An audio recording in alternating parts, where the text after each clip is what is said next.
Bueno, buenas noches. Vamos a arrancar con el apartado 2 del capítulo 1 del Capital, que se titula Dualidad del trabajo representado en las mercancías. El primer apartado del Capital es la dualidad del valor presentado en las mercancías, o el carácter bifacético del valor, ¿sí? Que suponía entonces que cada mercancía es al mismo tiempo valor de uso y valor de cambio, ¿sí? Pero en realidad lo que ocurría, digamos, ese carácter bifacético, digamos, esta idea de que tiene que estar muy presente, que es una misma cosa con estas dos características al mismo tiempo, por eso a veces decimos las dos caras de la moneda. Bueno, la mercancía se nos presentó de ese modo, pero también ha ocurrido, porque ya hemos hablado del trabajo también, que el trabajo, al quedar expresado en el valor, ¿sí?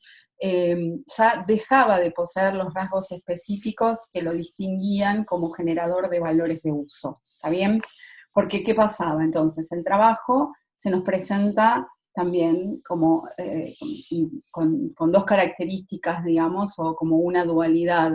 Por un lado, es trabajo útil, trabajo específico, trabajo concreto, como actividad orientada a un fin, como generador de cosas útiles, en tanto trabajo útil. Vamos a ver que útil también tiene una acepción que refiere a socialmente útil, pero en un ratito vamos a eso. Entonces, trabajo útil como generador de cosas útiles, es decir, como generador de valores de uso. Digámoslo también, como generador de productos, como generador de cosas que potencialmente pueden satisfacer necesidades y por tanto serán valores de uso, ¿sí?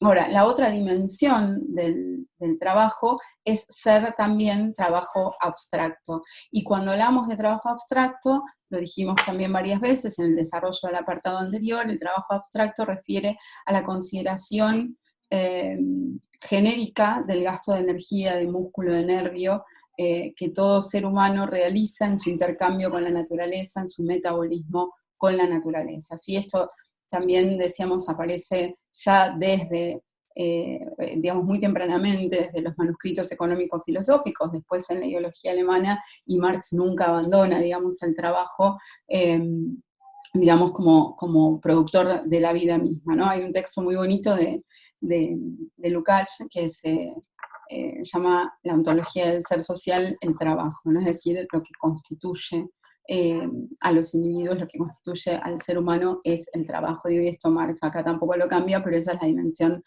entonces del trabajo concreto, pero considerado sin las particularidades del trabajo específico generador de valores de uso, sino como un gasto genérico de energía, bueno, entonces es trabajo abstracto. ¿Sí? Quiero repetir esto que traté de decir varias veces para el apartado anterior también.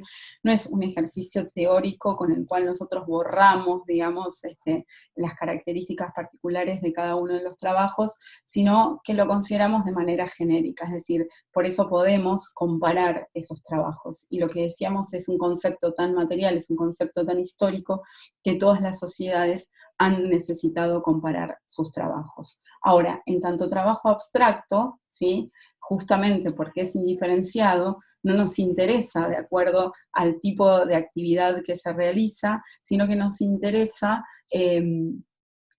justamente en su cantidad, en su magnitud, ¿sí? Como que Marx lo decía en el apartado anterior, como la magnitud de la sustancia generadora de valor, que es justamente entonces el trabajo abstracto. Y ahí Marx hace una observación y dice, he sido el primero, ¿no? Se cita a sí mismo, pero dice, he sido el primero en exponer críticamente esta naturaleza bifacética del trabajo, que está contenido en la mercancía, ¿sí? Él, cuando dice críticamente, no es que otros no lo hayan reconocido, lo habían reconocido. De hecho, Locke es un antecesor muy importante en términos de la consideración del trabajo y la producción, ¿no?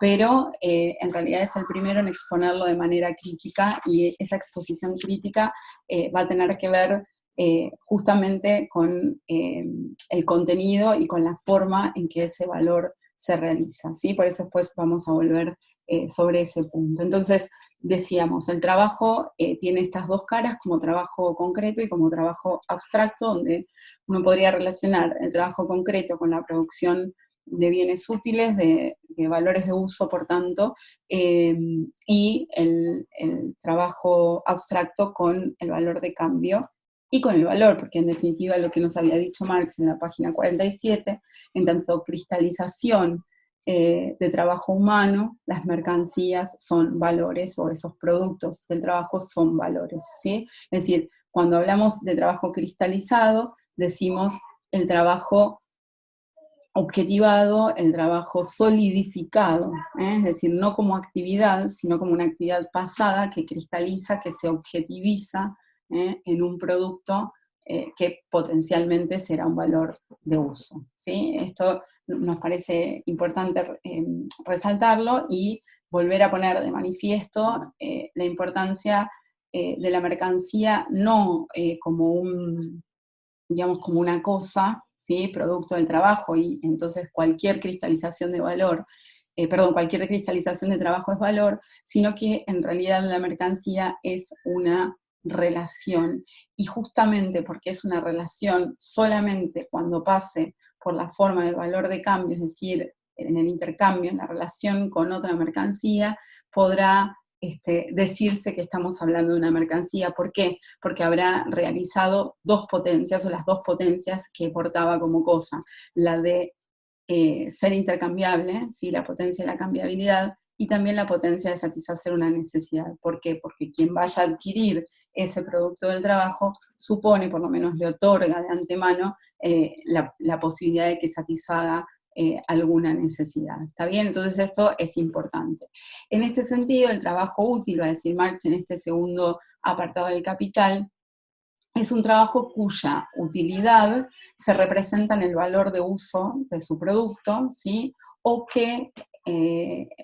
en que el valor, o en que el producto, perdón, sea un valor de uso, ¿no? Y ahí pone un ejemplo, y dice: la chaqueta es un valor de uso que satisface una necesidad específica.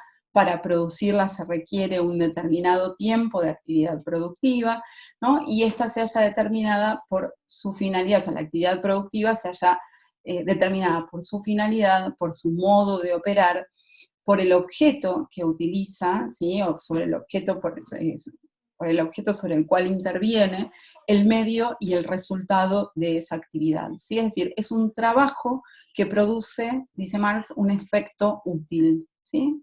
Tiene como resultado algo útil, ¿sí? Ahora, si yo digo 20 varas de lienzo, ¿no? Que es una medida, lo voy a poner acá, digo 20 varas de lienzo valen una chaqueta, igual es valen, ¿no? 20 varas de lienzo valen una chaqueta, lo que estoy diciendo es que salta a la vista que el trabajo que produce el lienzo es un trabajo cualitativamente diferente al que produce la chaqueta, ¿sí? El trabajo del sastre, perdón, acá, es diferente del trabajo del tejedor, ¿está bien? Y entonces, en ese sentido, de lo que estoy hablando es del trabajo en su dimensión abstracta, ¿sí? ¿Por qué? Porque, bueno, en definitiva es una obviedad, pero nadie cambia un valor de uso por el mismo valor de uso. Está bien, necesariamente tengo que intercambiar algo que para mí es un no valor de uso por algo que es un no valor de uso para el otro que me ofrece algo a cambio de mi mercancía, con lo cual, digamos, es evidente que lo que estamos intercambiando son cantidades de una sustancia que es común a esos dos productos, ¿sí? Entonces, si esas cosas, digamos, en nuestro ejemplo, las 10 varas de lienzo y la chaqueta, no fueran cosas, valores de uso cualitativamente diferentes, por tanto, productos de trabajo cualitativamente diferentes, de trabajos útiles cualitativamente diferentes, en modo alguno podrían oponerse como mercancías, dice Marx, ¿no? Es una cosa que es bastante obvia, pero le dedica bastante tiempo. Entonces, ¿por qué le dejamos tiempo a esto? Porque acá viene lo que yo diría es casi lo más importante del capítulo 1, como lo más sustantivo, por lo siguiente. Porque lo que va a decir Marx es entonces algo que en realidad ya había dicho en la ideología alemana, que es a través del cúmulo de diversos valores de uso, ¿sí? Lo que se va a poner de manifiesto es la división social del trabajo, ¿sí? Es más o menos una evidencia, digamos, si nosotros tenemos que una sociedad produce un solo bien, suponiendo que eso haya existido alguna vez, si produce un solo bien, es evidente que no puede haber intercambio, porque nadie intercambia eh, la misma cosa, ¿sí? De ninguna manera. Entonces, necesariamente para que haya intercambio, tiene que haber división del trabajo que produzca bienes diferentes. En la ideología alemana que nos había dicho, la existencia de productos diferentes nos habla de una división del trabajo, y esa división del trabajo nos habla de un desarrollo de fuerzas productivas, pero aún sin el nivel de determinación, el nivel de consistencia teórica que tiene aquí en el capital, ¿sí? Entonces, la división del trabajo hace que haya más valores de uso, es decir, más cosas que satisfacen necesidades diferentes, y que por tanto se pueda generar el intercambio, ¿sí? En este sentido, digamos, valores de uso diferentes hubo siempre, podríamos decir nosotros, y en este sentido, digamos, también deberíamos decir, lo dice Marx, que esta división social del trabajo es una condición para la existencia de la producción de mercancías, ¿sí? Ahora, la producción de mercancías a la inversa no es una condición para la existencia de la división del trabajo, ¿sí? La pregunta concreta es, ¿cuándo los productos del trabajo devienen mercancías? ¿Sí? Que haya división del trabajo es una condición necesaria para la existencia de mercancías, o sea, que los productos del trabajo asuman la forma de mercancía. Tendríamos que evitar totalmente, para siempre, digamos así, homologar producto del trabajo a mercancía, ¿está bien? Por algo que leímos al final del primer apartado, pero también por esto que estamos viendo ahora, ¿sí? Es decir, no siempre, o sea, puede haber división del trabajo, y los productos de ese trabajo que se dividen, es decir, que son productos diferentes, no ser mercancías, aunque eventualmente se intercambien, ¿sí? Esos productos del trabajo. Entonces, la división del trabajo es una condición necesaria, pero no suficiente para la existencia de mercancías. Entonces, ¿qué hace? ¿No? ¿Qué ocurre, digamos así, en el modo de producción capitalista para que eh, los productos del trabajo asuman la forma de mercancías? Y lo voy a decir de nuevo del siguiente modo. ¿Qué ocurre en el modo de producción capitalista para que los productos del trabajo tengan necesariamente que ser valores? Dicho exactamente lo mismo, pero de otro modo, sería: ¿qué ocurre o por qué en el modo de producción capitalista los productos del trabajo tienen que pasar por ser valores de cambio? ¿Sí? Es decir, no alcanza, por eso la observación del final del apartado anterior, no alcanza que yo decida, que tome una decisión, digamos, de que yo estoy produciendo, yo, cualquier persona, digamos, que estoy produciendo para el mercado. No, no alcanza con eso. En realidad, además, tiene que ser requerido por otros, ¿sí? Es decir, ¿por qué tiene que pasar y que sea requerido por otros? Es que pase por la forma de valor de cambio, es decir, que se intercambie en el mercado. ¿Y por qué pasa esto? ¿Sí?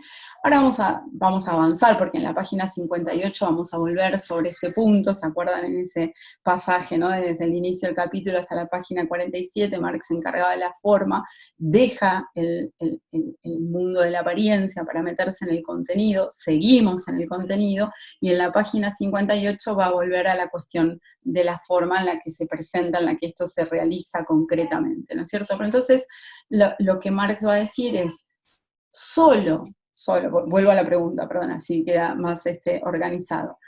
¿Qué ocurre o por qué en el modo de producción capitalista los productos del trabajo tienen que ser mercancías? Y tener que ser mercancías significa que sean valores, y tener que ser valores significa tener que pasar por el intercambio, porque el intercambio, y eso es lo que decía en la página 47, el valor de cambio es la forma necesaria de manifestación del valor. Entonces, ¿por qué? Y ahí Marx da la respuesta, y esto por eso es clave, ¿sí? En este capítulo y en general para el capital en su conjunto y para el capitalismo, cualquier análisis que nosotros querramos hacer.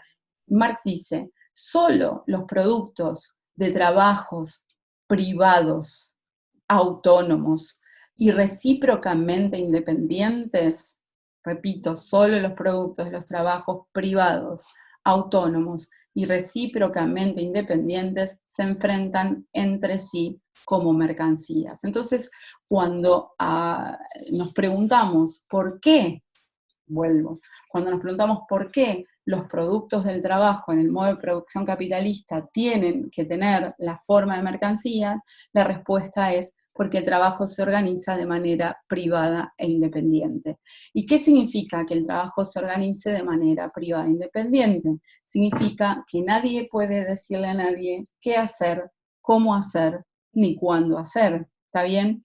Es decir, cada individuo es libre de producir, valga la redundancia, libremente aquello que se le ocurra, ¿sí?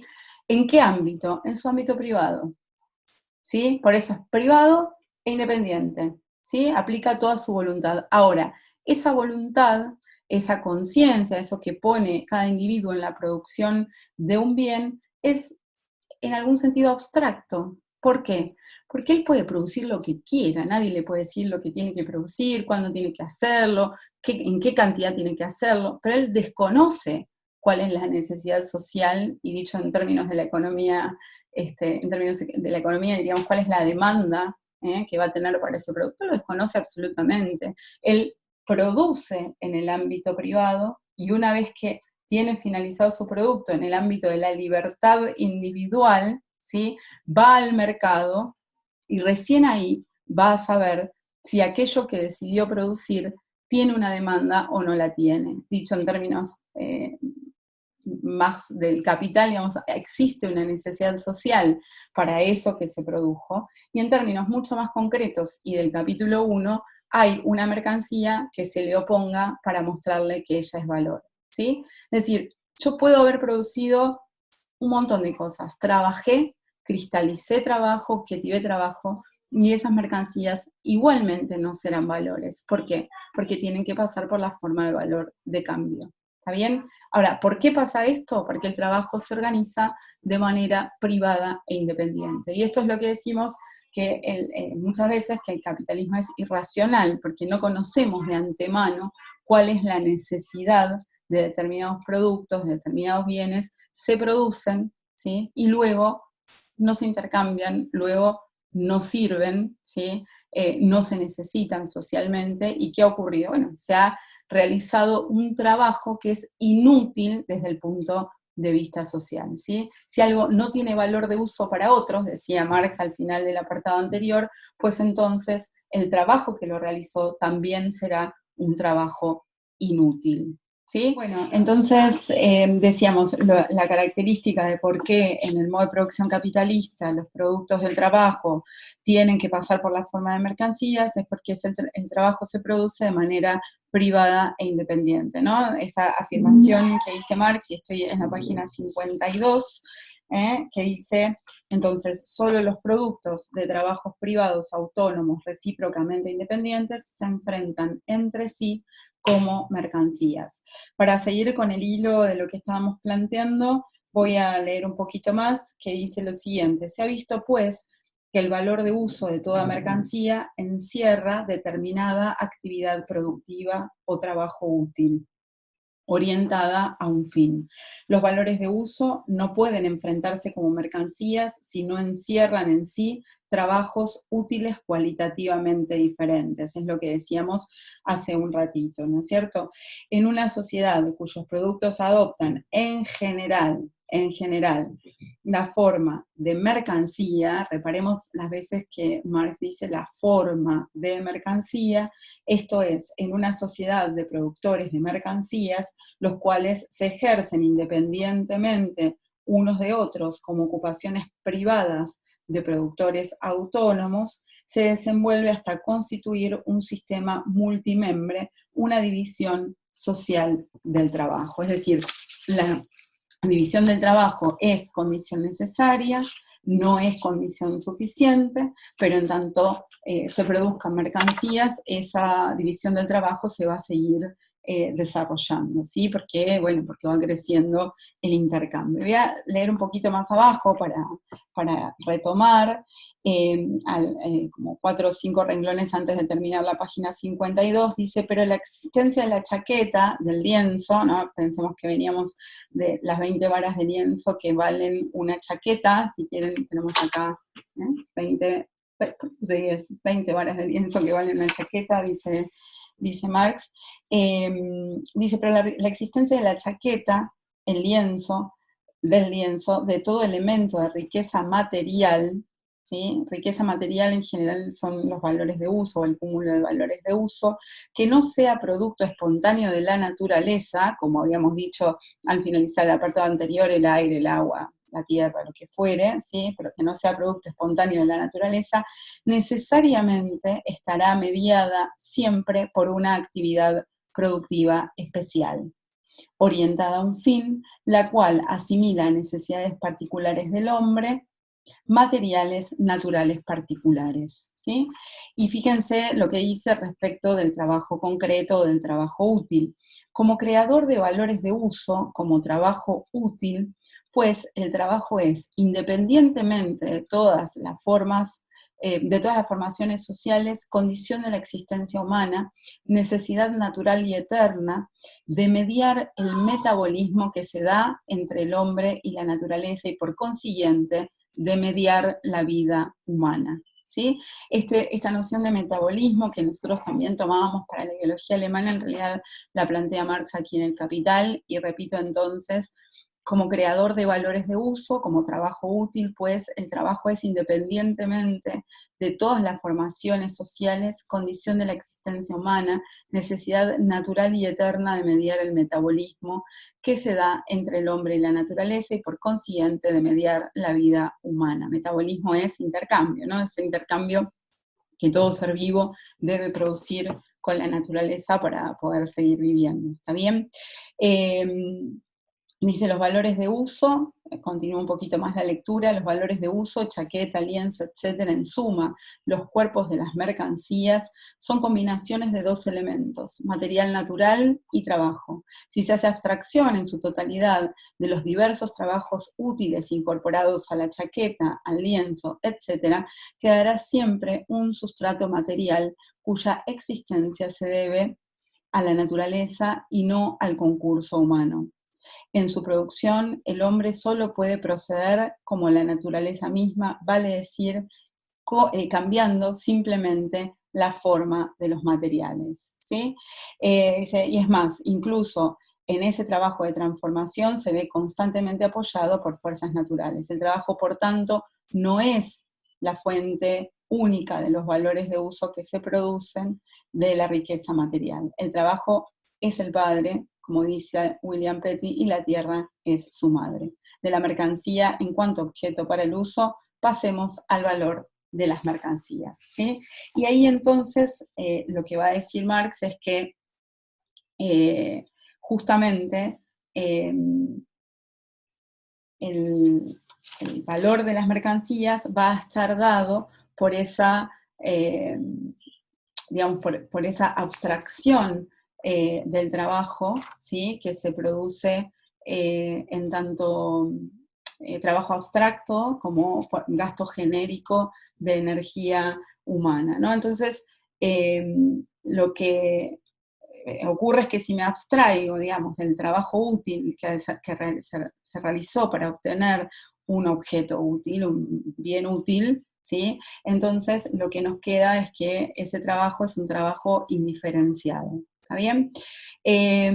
Y en su calidad de valores, ¿no? Dice Marx, la chaqueta, el lienzo, cualquier otro producto del trabajo, la silla, la mesa, el marcador, el celular, los anteojos, etcétera, etcétera, son cosas de igual sustancia, y esto es importante, son cosas de igual sustancia, son expresiones objetivas del mismo tipo de trabajo. Es decir, son expresiones objetivas o son objetivación de un gasto genérico de energía del trabajo abstracto, del trabajo indiferenciado, ¿sí? Entonces, lo que va a decir Marx es que si se prescinde del carácter determinado de la actividad productiva, ¿sí? Y por tanto del carácter útil del trabajo, lo que subsiste es que este es un gasto de fuerza de trabajo humana, ¿sí? Son un gasto productivo, y acá es donde dice a lo que yo ya dije varias veces, es un gasto productivo de cerebro, de músculo, de nervios humanos, y en este sentido son trabajo humano, ¿sí? Y ahí Marx lo que va a decir es que el valor de cualquier mercancía, ¿sí?, se representa en finalmente cantidades de trabajo humano puro y simple. Y ahí mete una diferenciación entre el trabajo simple, ¿sí?, y el trabajo complejo. Yo no me voy a detener mucho en esta diferenciación que hace Marx. Él dice, bueno, todo trabajo complejo se puede reducir a unidades de trabajo simple, es decir, el trabajo complejo es el trabajo que lleva trabajo, ¿sí?, previo a su realización para poder realizarse, ¿sí? Porque sea que se tiene que estudiar, porque sea que se tiene que formar, etcétera, etcétera. Pero finalmente se reduce, dice Marx, a unidades de trabajo simple. El trabajo simple, ¿qué sería? El trabajo simple, dice Marx, es en término medio el que cualquier hombre común, cualquier mujer podríamos decir nosotros también, sin necesidad de un desarrollo especial, de un conocimiento especial, posee, esa capacidad la posee en su organismo, ¿sí? Está dado, y además está dado para una sociedad determinada. Nosotros hoy sabemos que no hay posibilidad o que no existe esa capacidad natural de cualquier individuo de realizar cualquier, un trabajo simple, ¿está bien? Es decir, siempre el trabajo va a estar mediado por algún proceso de conocimiento, por eso me parece que no vale, no porque no sea importante o porque no tenga vigencia como concepto, pero sí porque no es algo tan específico para nosotros, ¿no? Pero en definitiva, dice Marx allí, y estamos más o menos por la página 53, el valor de una mercancía no es más que una cierta cantidad de trabajo simple, ¿sí? Entonces, lo que tenemos que decir es que el trabajo que hace el sastre, Marx lo llama el trabajo sastrevil, y el trabajo textil, ¿sí?, son elementos constitutivos de los valores de uso, chaqueta y lienzo. El trabajo del carpintero es constitutivo del valor de la mesa, el trabajo del relojero es constitutivo del valor del reloj, ¿sí? Pero precisamente a sus cualidades diferentes, ¿sí?, a que son cualidades diferentes. Ahora, son sustancias del valor, ¿sí?, del valor chaqueta, del valor lienzo, solo en tanto se hace abstracción de esa cualidad específica, ¿sí?, de esa actividad orientada a un fin. Es decir, lo decíamos en la grabación anterior, si lo que tengo que hacer es hilar el algodón o la lana, o si tengo que utilizar un molde y cortar para poder coser una chaqueta o hacer una mesa o algún otro tipo de trabajo, ¿no? Entonces, si yo lo que digo es 20 varas de lienzo, lo voy a corregir acá porque es el ejemplo que toma Marx, 20 varas de lienzo, si yo digo 20 varas de lienzo valen una chaqueta, ¿sí? Lo que voy a decir es que tanto el lienzo como la chaqueta no son solo valores en general, ¿sí? Son valores de una determinada magnitud, ¿sí? Y esto es importante. Entonces, la magnitud de valor, la voy a ponerlo acá de vuelta, presenta una relación cuantitativa, ¿sí?, entre estos dos elementos, ¿sí? Vamos a decir, se necesita, digamos, 20 veces el tiempo que se produce una vara de lienzo para producir una chaqueta, ¿sí? Esa es la relación. Si yo digo, no sé, 2 marcadores valen un par de anteojos, entonces el par de anteojos llevaría el doble de tiempo en su producción que cada uno de los marcadores. ¿Está bien? Entonces, lo que cuando hablamos de la relación entre mercancías, nos referimos estrictamente a una magnitud, y esa magnitud es el tiempo de trabajo que se tardó, el tiempo de trabajo socialmente necesario que se demoró en producir una mercancía, ¿sí? Entonces, si en lo que se refiere, dice Marx, al valor de uso, el trabajo contenido en la mercancía cuenta cualitativamente, ¿sí? Es evidente que en cuanto a magnitud, o sea, cuando nos referimos a la magnitud de valor que está contenida en esa mercancía, cuenta solo cuantitativamente, ¿sí? Que es aquella diferencia, se quiere que hablamos al principio del primer apartado, ¿no? El valor de uso como relación puramente cualitativa y el valor de cambio como relación puramente cuantitativa. De este modo, lo que tendríamos que decir es que el valor de uso refiere a qué y cómo, ¿sí? Qué se produce y cómo se produce, mientras que el valor refiere a la magnitud, ¿sí? Es decir, cuánto en relación a cuál es la duración del trabajo, ¿sí? Y en ese sentido, todas las mercancías son en diversas proporciones, siempre necesariamente valores iguales, ¿sí? Porque lo que van a cambiar, o sea, es decir, todas las mercancías se van a poder equiparar porque todas las mercancías son productos de trabajos humanos finalmente indiferenciables, o sea, que son reducidos a trabajo simple, y por tanto, entonces, en diferentes magnitudes se van a poder comparar. Yo puedo comparar el valor de una camioneta con el de un caramelo, ¿sí? Lo que van a cambiar, obviamente, son las proporciones, ¿está bien? Ahora, si lo que ocurre ahora es que Marx se vuelve a meter en esa diferenciación que ya habíamos hecho en el capítulo, en el apartado anterior, cuando hablábamos, ¿se acuerdan de esa relación directa entre el desarrollo de las fuerzas productivas y la duración, la cantidad de valores de uso y del valor contenido en cada mercancía inversa, ¿sí? ¿Se acuerdan que lo planteábamos la vez pasada? Bueno, decimos, por ejemplo, si estamos produciendo mesas y yo produzco ahora 2 mesas en el tiempo que antes fabricaba una, ¿sí? ¿Qué va a pasar? Aumenta la riqueza material, es decir, tengo más mesas, ¿sí? Vamos, si estamos tomando el caso de las mesas, aumenta la existencia de bienes de uso y ahí entonces esa relación que muchas veces Marx la usa, que es el valor de uso es el contenido material de la riqueza, ¿sí? Esto lo dijimos que iba a ocurrir, ¿sí? Es decir, que aumenta la masa de riqueza, ¿sí?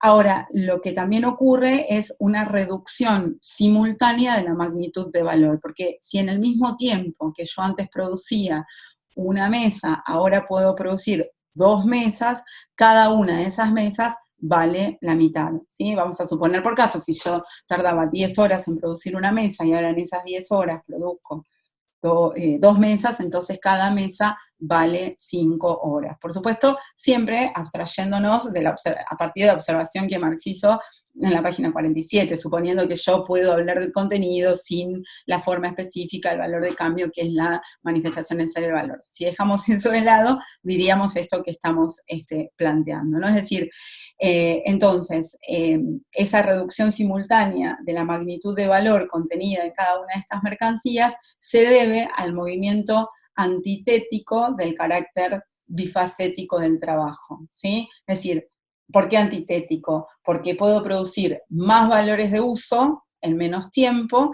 y si lo considero desde el punto de vista del trabajo concreto, y si lo considero desde el punto de vista del trabajo abstracto, cada uno de esos valores de uso va a tener una magnitud menor, ¿sí? Entonces, mientras en un caso es una relación directa, en el otro caso es una relación inversa, ¿sí? Si puedo en la misma unidad de tiempo producir mayor cantidad de valores de uso, entonces hay más, mayor riqueza, pero individualmente, cada uno de esos valores de uso vale menos, ¿sí? Entonces, también lo que dice Marx ahí es que la fuerza productiva, siempre, lo que nosotros ya observamos también, la fuerza productiva es siempre fuerza productiva del trabajo, ¿sí?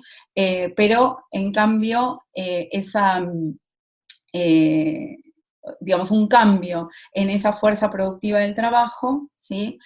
No afecta el trabajo representado en el valor. ¿Está bien? ¿Por qué? Bueno, porque en definitiva, si se desarrollaran las fuerzas productivas, si yo produzco más bienes en menos tiempo, pues entonces el valor de cada una de esas mercancías será menor. Entonces, por más que cambie la fuerza productiva, una magnitud de valor rinde siempre la misma magnitud de valor. En el ejemplo que poníamos para el apartado anterior, si en 8 horas producíamos originalmente 8 mesas, creo que eran sillas el ejemplo que poníamos, lo producimos en 8 horas 4 mesas, ¿sí? Cada una tiene individualmente 2 horas de valor. Ahora, en el total de las 8 horas, produjimos 8 horas de valor cristalizadas en 4 mesas, ¿está bien? Ahora, si hubo un desarrollo de fuerzas productivas, ¿qué pasa ahora? Tenemos, supongamos al doble, tenemos 8 mesas, cada una de ellas, en lugar de valer 2 horas como valía antes, va a valer 1 hora, es decir, más desarrollo, menos valor individual de cada una, pero en el conjunto vamos a seguir teniendo 8 horas de valor en total, ¿sí? Entonces, esto, bueno, me parece importante decirlo.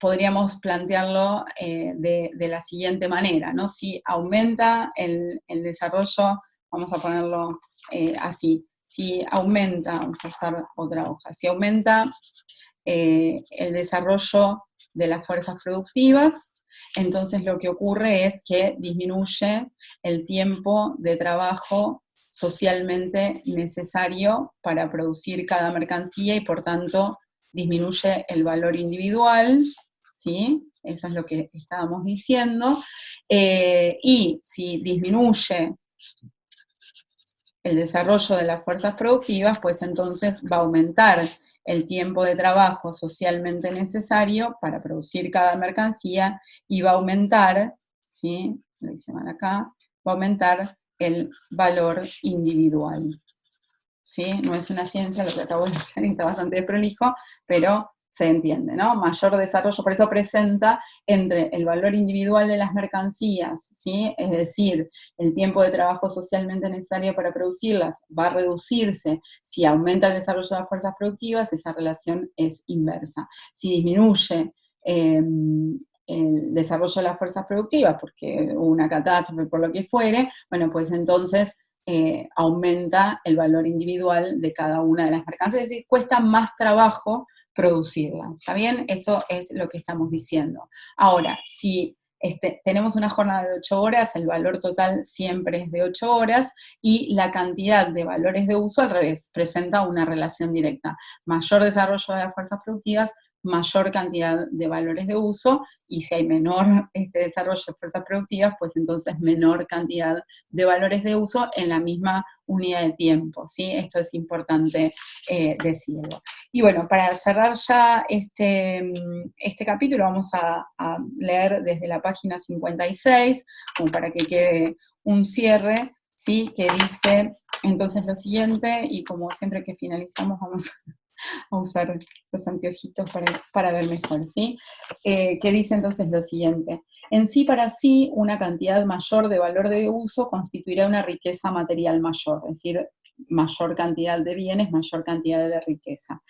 2 chaquetas, más riqueza que una chaqueta. Con 2 chaquetas puede vestirse a 2 hombres, mientras que con una a uno solo, ¿sí? Etcétera. No obstante, a la masa creciente de la riqueza material puede corresponder una reducción simultánea de su magnitud de valor, ¿sí? A lo que ya dijimos entonces es, este movimiento antitético deriva del carácter bifacético del trabajo. La fuerza productiva, naturalmente, es siempre fuerza productiva del trabajo útil, es decir, del trabajo orientado a un fin. Es decir, ¿qué puedo hacer más productivo? ¿El gasto genérico? No, lo que hago más productivo es trabajar más rápido para hacer más chaquetas o trabajar menos rápido para producir menos mesas, pero en definitiva siempre es fuerza productiva del trabajo útil, concreto, y de hecho solo determina en un espacio dado de tiempo el grado de eficacia de una actividad productiva orientada a un fin. Por consiguiente, es en razón directa al aumento o reducción de su fuerza productiva que el trabajo útil deviene fuente productiva más abundante o más exigua. ¿sí? Lo que decíamos antes, se producen más valores de uso o menos valores de uso, ¿sí? Por el contrario, en sí y para sí, un cambio en la fuerza productiva del trabajo en nada afecta al trabajo representado en el valor. Como fuerza productiva del trabajo es algo que corresponde a la forma útil adoptada concretamente por el trabajo. Es natural que, no bien hacemos abstracción de dicha forma útil concreta, aquella ya no puede ejercer influjo alguno sobre el trabajo. El mismo trabajo, pues, por más que cambie la fuerza productiva, rinde siempre la misma magnitud de valor en los mismos espacios de tiempo. Pero en el mismo espacio de tiempo suministra valores de uso en diferentes cantidades. Es decir, una hora de trabajo es una hora de valor. Ahora, esa hora de trabajo puede representar una chaqueta o dos chaquetas o tres chaquetas. Entonces, el valor individual de cada una de las chaquetas varía inversamente a ese desarrollo de fuerzas productivas. ¿Está bien? Leo entonces de vuelta. En el mismo espacio de tiempo suministra valores de uso en diferentes cantidades, más cuando aumenta la fuerza productiva y menos cuando disminuye. Es así como el mismo cambio que tiene lugar en la fuerza productiva y por obra del cual el trabajo se vuelve más fecundo, haciendo que aumente, por ende, la masa de los valores de uso proporcionados por este, reduce la magnitud de valor de esa masa total acrecentada, siempre que abrevie la suma de tiempo y de trabajo necesario para la producción de dicha masa y viceversa, es decir, que aumente o que disminuya esa capacidad. Y entonces ahora sí, para cerrar este apartado, y después ya hacemos el próximo video con el apartado 3, que volvemos a la forma, aquí estaríamos cerrando ese tránsito, digamos, por el contenido, ¿sí? Marx dice, todo trabajo es, por un lado, gasto de fuerza humana de trabajo en un sentido fisiológico, y es en esta condición de trabajo humano igual o de trabajo abstractamente humano, de trabajo humano igual o de trabajo abstractamente humano, como constituye el valor de la mercancía.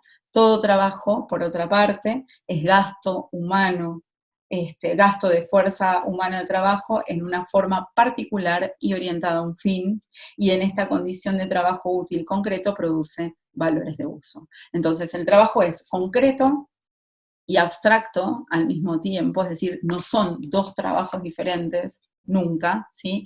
Y la mercancía es al mismo tiempo valor de uso y valor de cambio, ¿está bien? Fuera de la relación de intercambio no es mercancía, por eso lo que constituye una mercancía es el hecho de pasar por la forma de valor, es decir, por el valor de cambio, y a eso nos vamos a meter en el apartado que sigue, porque Marx se pregunta dónde reside la objetividad de valor. Entonces, la pregunta de este apartado, el apartado 2, es ¿por qué en el modo de producción capitalista los productos del trabajo deben asumir la forma de mercancías? Respuesta, porque el trabajo se organiza de manera privada e independiente. Esto significa que nadie puede decirle a nadie cómo hacer, cuándo hacer, dónde hacer, qué hacer. Es decir, la persona, el individuo, el productor independiente de mercancías, hace lo que quiere y después va al mercado y verá si lo vende o no lo vende. ¿Está bien? Entonces, no hay una organización racional de la producción en relación a la necesidad social. Esto es así, el trabajo se realiza de manera privada e independiente. La pregunta del apartado que sigue es, ¿y cómo sé? ¿En dónde radica, digamos, entonces el valor? Porque si el valor, Marx me dijo al principio, es cristalización de trabajo, ok, pero si no se manifiesta en el intercambio, entonces no es valor, ¿a dónde está dada la objetividad si no es en la objetivación mediante el trabajo? ¿Sí? Esa es la pregunta del apartado que viene y hacia allí vamos.